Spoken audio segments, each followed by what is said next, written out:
So today I've been cleaning out my homeschool materials and really trying to downsize so that I can make room for other things in my life and on my bookshelf. And thankfully, I've been able to pare down on some of the things that I own so I can make room for more. Now, I have a lot of Saxon curriculum, and so on my last video, I actually showed you on a few videos back, and I'll link to that up here so that you can see, and also down below in the description, but I showed you the Algebra 1 Saxon. So I'm going to now show you the pre-algebra Saxon, which looks really different and is part of that series that has the slash, so the numbers like 8/7 or 7/6, 5/4. So this is the Saxon 8/7. And 8/7 is considered a sort of a pre-algebra program. There's also in algebra, it's a Saxon algebra 1/2 or 1/2 that's also a pre-algebra. So you can look at both of these as an pre-algebra program. However, this might be kind of a stepping stone to the algebra 1/2 or 1/2. And it looks like this. Excuse my little torn area here. I have definitely been using this book a good bit over last summer when we were prepping my daughter for whatever school she was going to attend next, because we weren't really sure what we were going to do. So we had her go through this book, and this is the Saxon 8/7, and it is the purple and yellow book. And this is the actual textbook. So you'll see how thick it is compared to most of the other Saxon books. It's a little thicker. Along with that textbook, you're also going to want to pick up a solutions manual. Again, excuse my little torn piece here, but this is the solutions manual and it has all the solutions. So you definitely want to pick up a copy of that. And then you'll also want the tests and the worksheets. So this has everything in it that you need that's consumable. And I will take you through this so you can see what's inside of it. All of the Saxon books are pretty much as far as 8/7, 7/6, and 6/5, 5/4. They all kind of work the same. So I'm going to be a little bit repetitive as I've been on my other videos about Saxon, because they are basically the same type of layout. So when you first open your book, you have all of your table of contents and a preface, which kind of tells you exactly what to expect in this philosophy of the Saxon material, and it explains to you the program overview.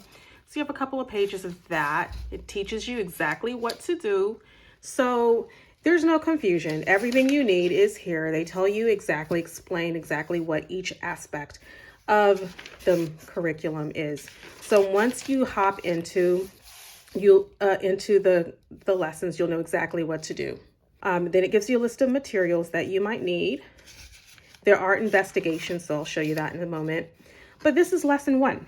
So a lot of stuff is cumulative. If you look at my Algebra 1 video, I talk a lot about how Saxon is a cumulative program and builds on the prior skills from each lesson prior to the lesson you're on. So going in order is very important in Saxon. So the very first thing you'll have is your warm-up. So you can choose to do that every time, or what a lot of parents do is kind of skip this part. It's really up to you if you feel like this is important, but this is a great way to have your student just continue practicing mental math. So there's this half and then, or this part of the lesson. You'll notice that the lesson has 2 different topics. So arithmetic with whole numbers and money, and variables and evaluation. A lot of Saxon's lessons are going to comprise of 2 or more, maybe 1 to 3 lessons. So usually about 2 lessons per lesson. So 2 topics per lesson is usually what ends up happening. Then you have your introduction to new concepts. And as you can see, a lot of this has been highlighted already because we want our students to understand what they're reading as they're reading it, so they can highlight whatever they need to do. They're just going to follow along and see if they understand. Okay. And that is the first lesson. You're going to have an example, shows you the first example and the second example. So hopefully by the end of the second and third example, they understand how to work the problem step by step. I like that the text is pretty plain. It's black and white. There's no pictures. It really focuses your student on what to do without the extra fluff, okay? Then the second topic of lesson 1 is introduced with a short explanation and lastly, the last example. Then your student is going to hop straight into the lesson practice. So they'll have what's called the practice set and the problem set. The practice set is going to cover all the content from this week's lesson. The problem set should be covering this week's lesson as well as any prior lessons. So because this is lesson 1, it's probably not going to cover much other than what was covered in this lesson. But when you get to lesson 2 and 3 and 4, the problem set will have problems that comprise of lessons 1 through 4 and so forth. So practice is this week's lesson. Problem set is all the lessons up until that particular lesson you're working on. Problem sets are usually longer, about 20 to 30 questions, whereas your practice set usually is pretty short because they're just having you practice that week's lesson's content with a few practice problems. Okay. And for the problem set, I would have sometimes my student do every other problem rather than all 30, but it is recommended that you do all of the problems. So again, you have the same thing happening for lesson 2. Properties of operations and sequences are both the topics for that lesson. You'll start with the warm up. You'll get your new concept that your student will read through. They'll read through the new concepts. I always encourage my student to highlight, take notes, whatever you need to do to try to memorize or to understand the content. Look at your examples thoroughly, examples 1 and 2. Then you're introduced to the second topic. Again, you have another example for the second topic. Read through it. And then you're on to your lesson practice. You have your practice set. And in this practice set, it's a little bit longer than normal. Then you have your problem set, which is going to include all of your topics from both lessons 1 and 2 in this problem set. So again, this is going to be your cumulative review. Okay. And you've got about 30 questions. This is repeated throughout the entire book. However, you will also run into what's called investigations. We'll see our very first investigation here is on page 66.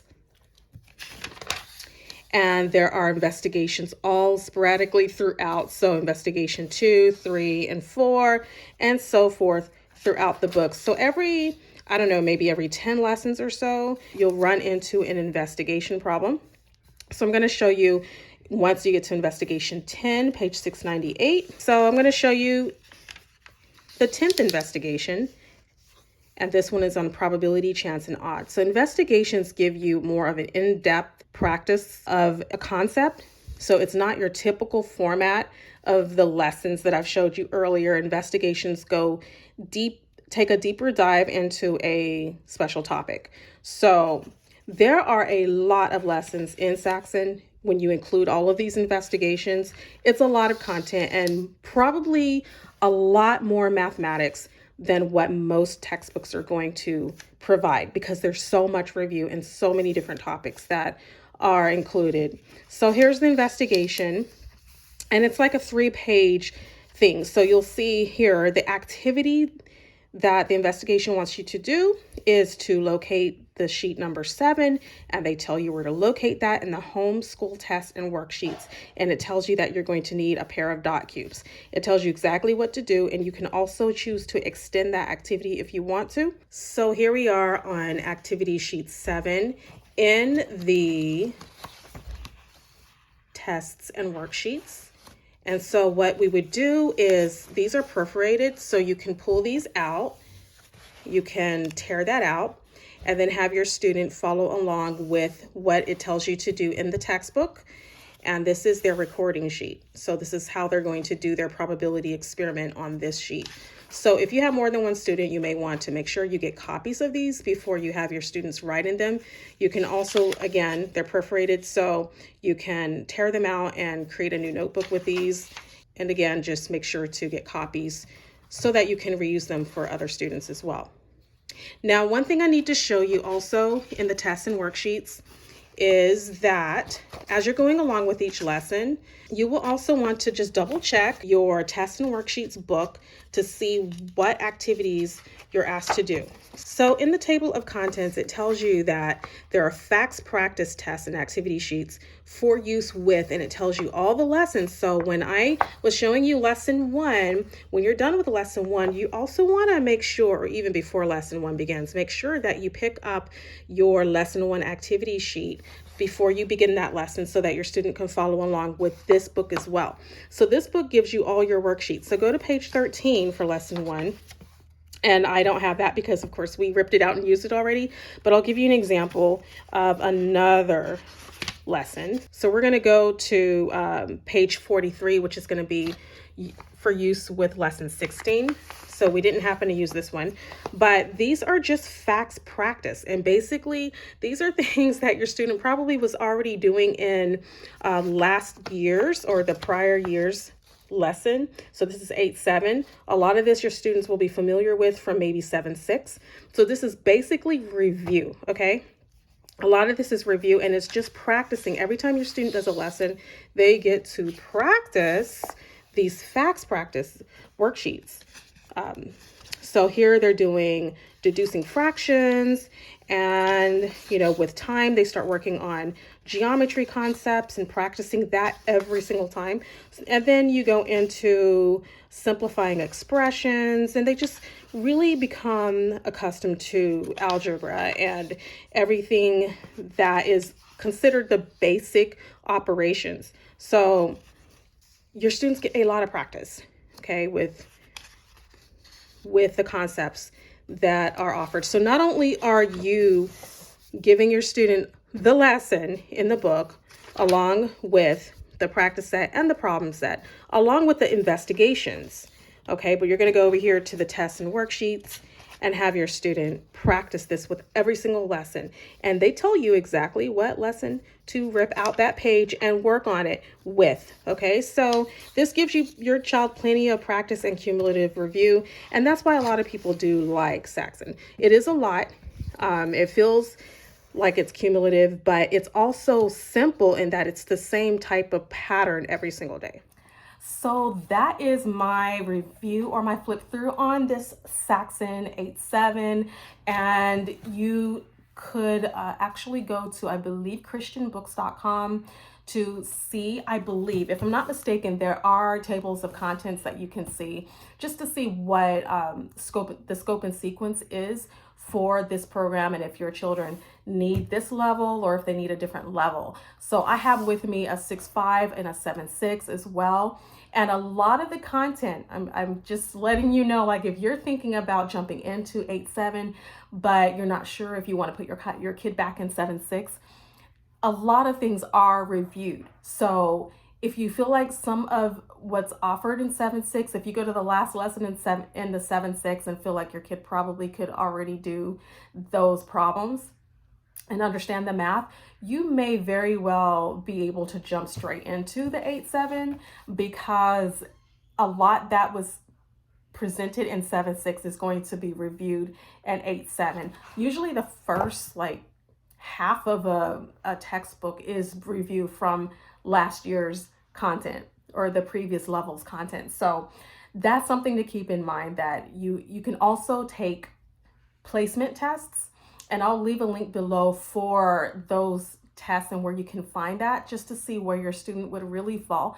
Because again, I do have so much that I wanted to review with you guys. I have 7-6 and 6-5.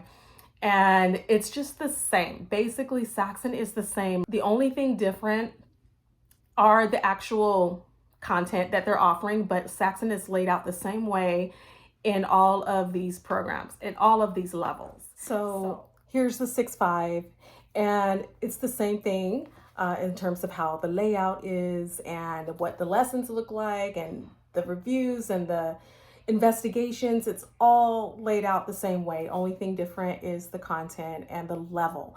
Okay, same thing for the 7-6.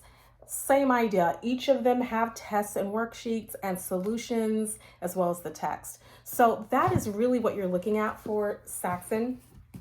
And if you have any questions about it, I'm happy to answer those questions. Like I said, 5'4" and up this is kind of how it looks. But when you're looking into for your younger children, Saxon 3 to 1 or kindergarten, it's a little bit different because the publishers are different. So that is a completely different type of curricula.